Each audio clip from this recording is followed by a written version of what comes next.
1 маусым балаларды қорғау күні. Бұл күнді саурандықтар жоғары деңгейде атап өтуде. Атап айтсақ, Сауран балалар саябағы ашылып, мұнда балалардың көңіл күйін көтеру үшін түрлі сыйлықтар мен мерекелік іс-шара ұйымдастырылуда.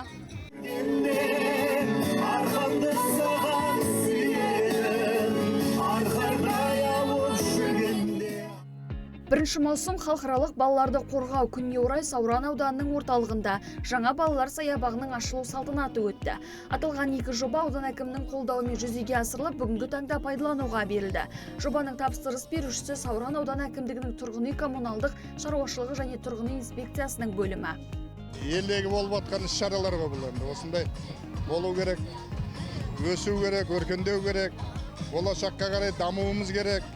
Бұл деген Сауран ауданы келешегі мол, төрт қақпал Түркістанның 4 жағында орналасқан аудан, өзіндік орны бар, 103 мыңның үстінде халқы бар. Осында ынтымағы үйіскен ел болғаннан кейін осындай іс-шаралар болу керек. Мынау енді біздің Шорнақ ауыл округінде Сауран ауданының орталығында балалар саябағы ашылып жатыр. Бұл енді 3 айлық мерекенің басталған күні. Балаларды қорғау күні 1 маусымның 1 күні.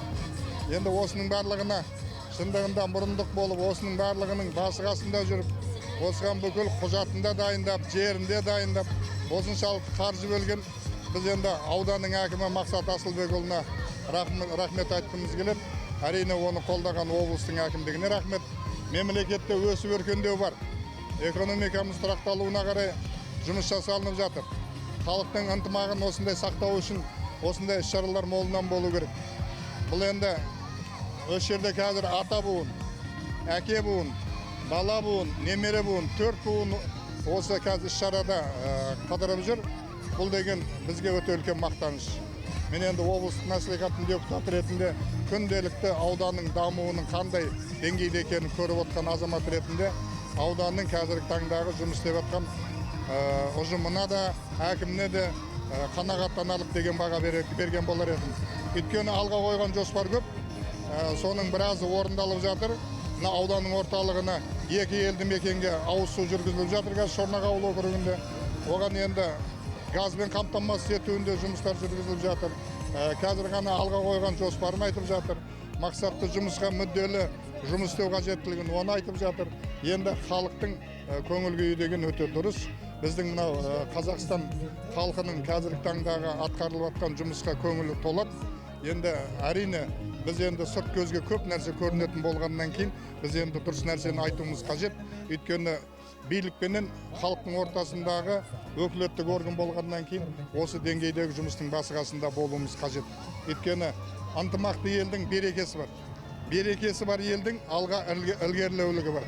Сол үшін енді мына осы бүгінге жасалынып жатқан іс-шараға келіп атсалысып жатқан сіздерге де үлкен рахмет. Өйткені бұл жариялау керек. Оның барлығын телеарнадан көрсетуіміз қажет. Сол үшін бұл жерде істеп жатқан бұқаралық ақпарат құралдарының рөлі де өте үлкен жоғары. Биліктің 4-ші өкілі ретінде сіздерге де алғысымызды білдіреміз. Болашағымыз өркендей берсін, келешегіміз кемелдене берсін, деніміз сау болсын, Алла елімізге тыныштық берсін.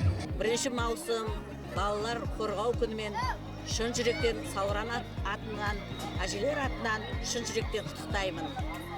Бала тілі, бал деген бүгінгі Сауран ауданынан ашылып жатқан балалар саябағы құтты болсын.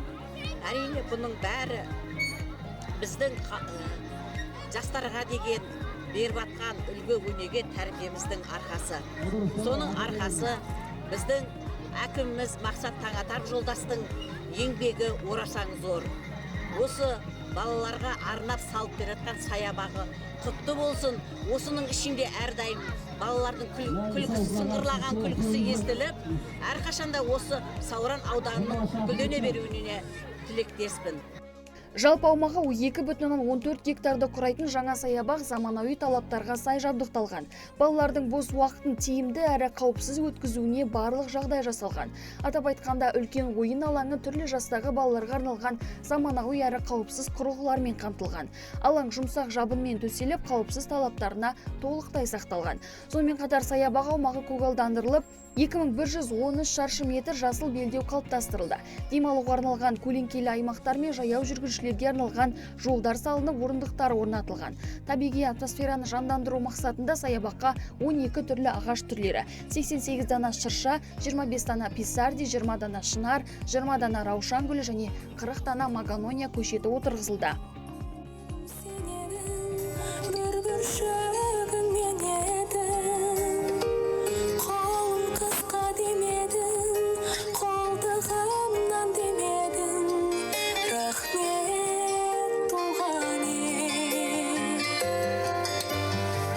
Қазақ деп соққан жүрегім қазығыңның бір еді, тайғағында тағдырдың табанды саған тіредім.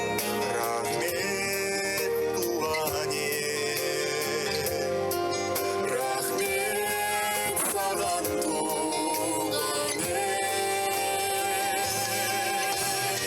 Қасиеттің киелі шабылған сенен сүйегім, арқардай алып жүргенде арқамды саған сүйегім, арқардай алып жүргенде арқамды саған сүйегім.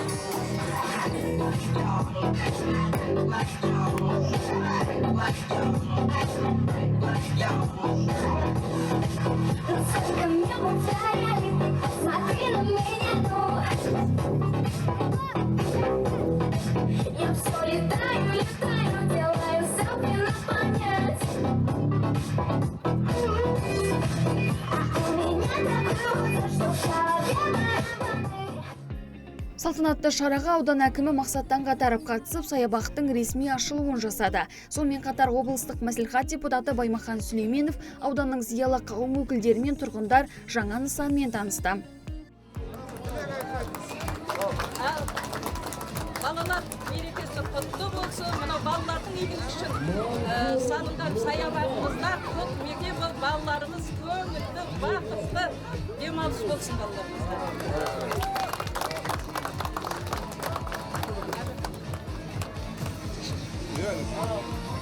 Ниет қабыл болсын, балаларымыз бақытты ғұмырлы болсын, Құда қаласа. Балаларымызға қуаныш сыйлаған мемлекетімізге, Мақсат Сүлейменовқа, барша ұжымға үлкен ризашылығымызды білдіреміз. Балалардың өздерінің күнге еш уақытта кетпесін.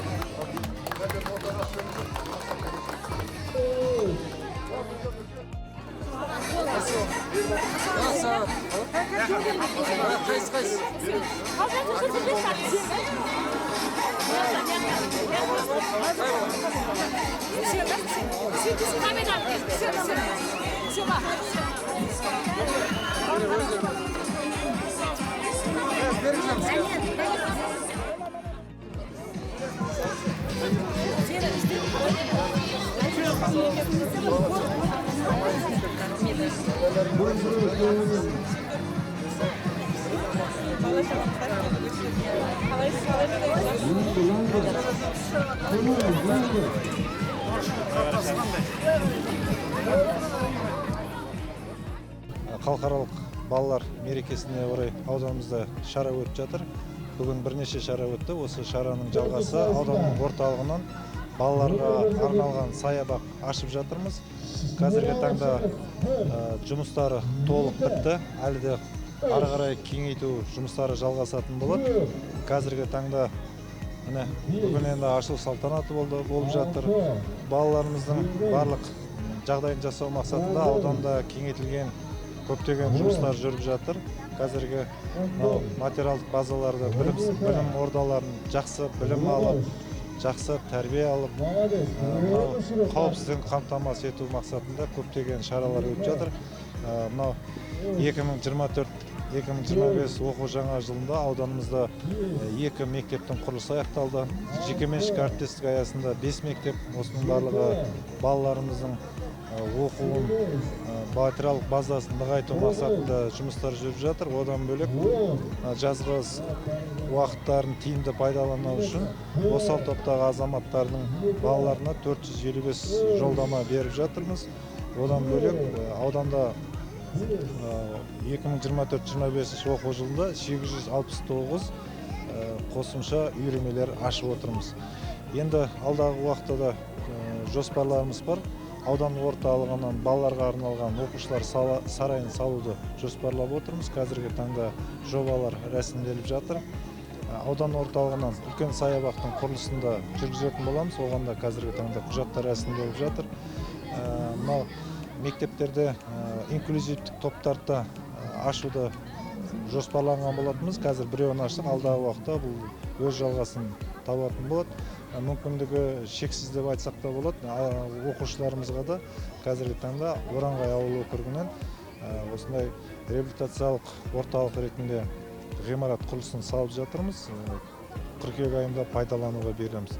Жалпы айтқанда балаларымыздың жақсы оқып, дендері сау болып, ауданымыздың мақтанышы болып, еліміздің ал болашақ тірегі осы балаларымыз үшін барлық жағдайды бірлесіп, осы ауданымыздың қоғамдық ұйымдар бар, депутаттар бар, бірлесіп жұмыс жасайтын боламыз. Жаңа саябақ балалардың денсаулығын нығайтып, белсенді демалысын қамтамасыз етуге, сондай-ақ табиғатпен етене жақын болуына жағдай жасайтын ашық әрі жайлы кеңістікке айналып отыр. Бұл аудан халқы үшін ерекше қуаныш, ал балалар үшін үлкен тарту болды.